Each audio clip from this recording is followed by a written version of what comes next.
Rebecca died when she was 3. She was beaten to death. But hers is just one story. Behind each face are dozens of others. Every year, hundreds, possibly thousands of children die in the world's richest democracy, killed by people who are meant to care for them. Clearly, it's a huge public health issue, and it's a major epidemic that we need to get a grasp on so it doesn't continue to spiral out of control. Let's get right to a developing story tonight with the death of a 3-year-old boy. A mother and her friend charged tonight with manslaughter in the death of an 8-year-old girl. If that was a health issue, so to speak, you know, if that was kids developing bumps on their hands that made them they couldn't write, that'd be an epidemic. Police say she was forced into a Foot Locker. Today, a 2-year-old is in the hospital with a damaged liver, a broken arm. I am so tired of a lack of response to this issue. She was 4 years old. She had her whole life in front of her. Child abuse is completely preventable. While at the scene, investigators found 2 siblings, ages 7 and 6. We are breeding an army of future child abusers.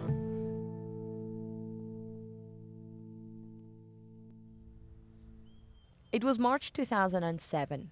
San Antonio was in full bloom when on this street, residents realized that something had gone wrong. In there. Yeah, because there was a gap right there where that gap's at. Yeah. Thomas told me they came here looking for a dead animal. Plastic bag. Instead, they Another found carpet. bodies of 2 babies. And put the baby under there. So the baby was under that gap, Yeah, she was in but there. on this side. She was in there for like 3 months. 3 months. Yeah.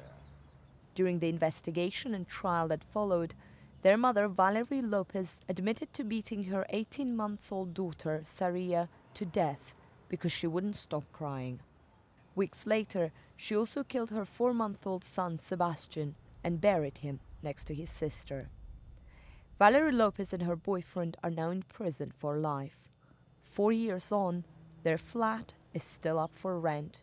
The community here is still in shock. But elsewhere in the US, thousands of other children have died since, in circumstances just as chilling. Child abuse is a crime like no other. It happens behind closed doors to those who often have no voice. It's difficult to detect, even more difficult to investigate, and it's extremely hard to come to terms with.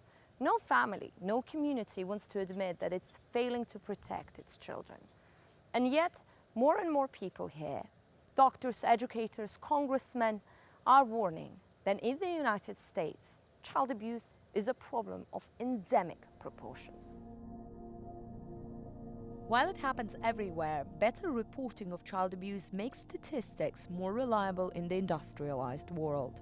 The only available comparative UN report from 2003 estimates that every week, on average, 2 children die from abuse in Britain and in Germany, 3 in France, 4 in Japan, and 27 in the United States. The combined population of these countries is bigger than the US, but the rate in the US is 3 times higher. The question is why? In America, individualism is sacred. In Texas, they pride themselves on being more independent, more self-sufficient than anywhere else. We came to Texas because everything is bigger here. The latest data from 2009 shows that 267 children died from abuse here, more than in any other state. Officials say they are better at reporting deaths, but as we traveled across Texas, we found reasons behind these staggering numbers that are far more complex. In her father's memory, Emma will always be 4. She'd be sitting on a couch, and I'd be sitting right next to her. She'd look at me, and I look at her. And I'd ask her, "Are you Daddy's baby?" And she'd laugh. She'd go, "No, I'm Mommy's baby." I'd feign outrage. What? And she started laughing. I said, no, you're daddy's baby. And she just laughed. And then the final weekend she was over, I asked her if she was daddy's baby. She just said yes.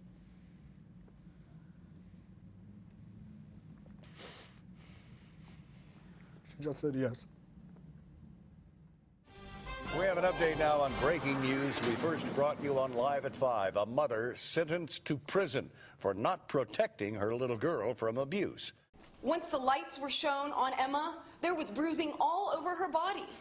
On her stomach, she had a busted lip, bruising all over her face, on her chin area, on her legs. This child was beaten and bruised so badly. Soon after she left Ben Thompson, Emma's mother, Abigail Young, moved in with her boyfriend Lucas Coe. He had previous history of child abuse. Lucas Coe was sentenced to life in prison for raping and killing Emma. Abigail is serving a 20-year sentence for failing to prevent her daughter's death. 3 weeks before she died, Emma was diagnosed with genital herpes. Doctors reported it to CPS, the Child Protection Services. After Emma's death, CPS said that sexually transmitted disease was not enough of a reason to remove a child from home. Everybody had a chance to save Emma. Everyone missed the signs. Everybody missed the signs. There was signs for my family that came this close. There was signs that CPS missed. There were signs that the doctors missed. I've had cases on this exact road. You really can't judge a neighborhood and determine, or a person's income to determine whether or not there's abuse or neglect happening there. With me being an investigator, I put nothing past anyone. John Paul's job is to go from house to house, investigating abuse that happens behind closed doors. He wasn't involved in Emma's case, but for him, it was a reminder of what happens if he fails. The problem, he says, is that it's easy to fail. John Paul is currently investigating 38 families. That's more than double the recommended caseload. The main reason a lot of the investigators are afraid to voice their opinion and go public is because of fear of losing their job. He wasn't authorized to talk to us, but he said he felt it was necessary to do so. I've seen so much happen within the almost 5 years that I've been with the agency that I feel as if the investigators that are out there doing the hard work, feet are on the ground, making sure these children are safe and everything else, they're not being heard by the upper level management. I think what a lot of people need to realize also is that just like you have police officers that get burnt out, you can have investigators that get burnt out. Overworked and underpaid officers and a slow and often inefficient chain of command are not the only reasons why so many children fall through the cracks of the system. Look at this. The former chief prosecutor for Harris County believes that the very philosophy of child protection in the U.S. is a problem. The agency, he says, focuses too much on keeping families together because that's what the federal government, which is a major funder, wants it to do. Randy Burton now owns this upscale Houston law firm.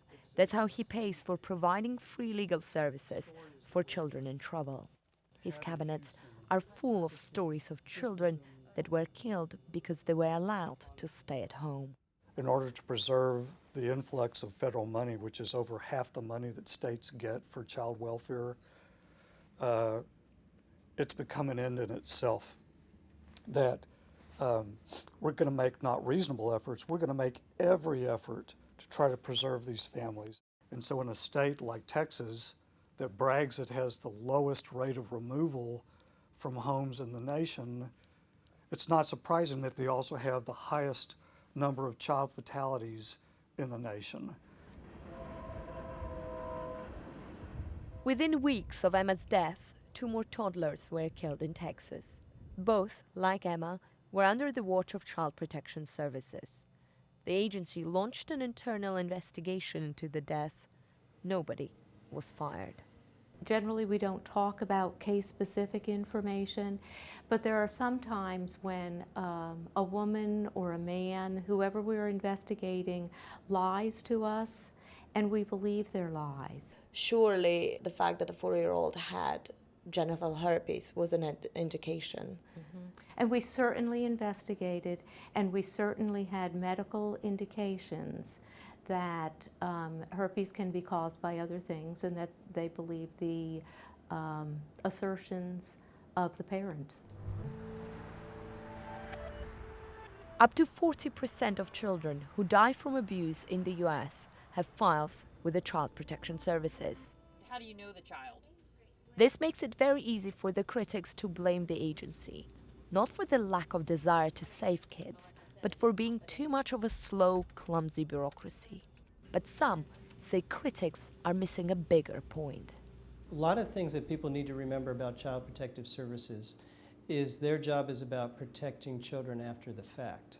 Okay, their role isn't to keep children from being harmed in the first place. That's a huge point that I think the public needs to understand. I think it's all of our job to protect children in the first place. More than 30,000 children are already in foster care in Texas. The system is overloaded.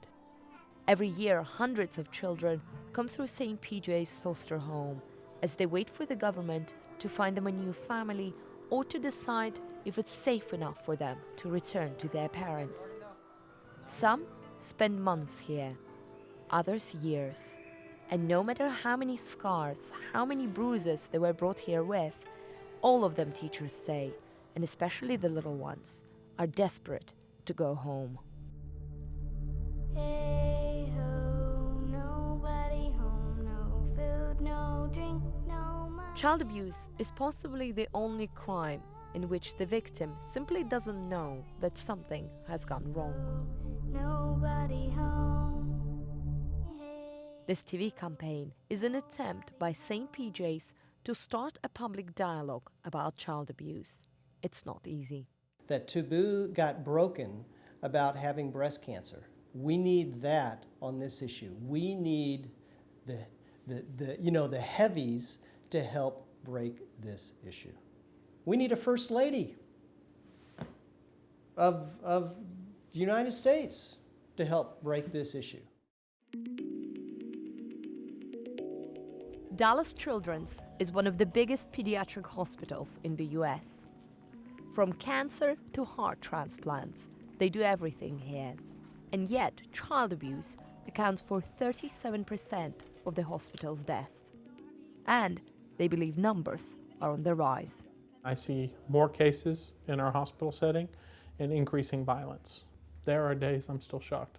I think the cases that involve multiple children in one home are some of the more striking. A particular kind of scenario would be sibling sets who are chronically and severely neglected, torture type cases where like 3 siblings locked in a bathroom for 9 to 12 months.